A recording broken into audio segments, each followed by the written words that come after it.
আজকে বানাচ্ছি নারকেল চানা। তার জন্য কড়াইয়ে তেল দিয়ে জিরে আর তেজপাতা ফোড়ন দিয়ে দিয়েছি, এটা একটু ভেজে নিয়েছি। এরপরে এতে গ্রেট করা আদা আর চেরা কাঁচা লঙ্কা দিয়ে দিচ্ছি। আদাটা ভালো করে ভেজে নিয়েছি।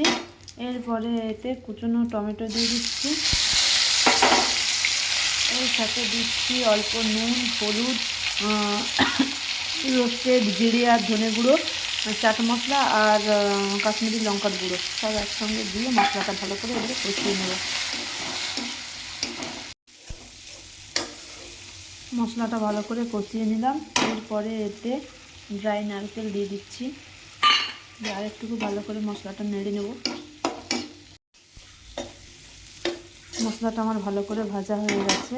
এরপরে আগের থেকে সিদ্ধ করে রেখেছিলাম আলু, কাবলি ছোলা, নুন, হলুদ আর খাবার সোডা দিয়ে একটু সিদ্ধ করে রেখেছিলাম, সেই সিদ্ধ করা ছোলাগুলো দিয়ে দিচ্ছি।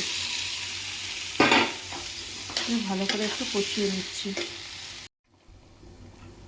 ভালো করে কষিয়ে জল ঢেলে দিয়েছি আর উপর থেকে ধনেপাতা ছড়িয়ে দিয়েছি। ফুটে উঠলেই নামিয়ে দেবো।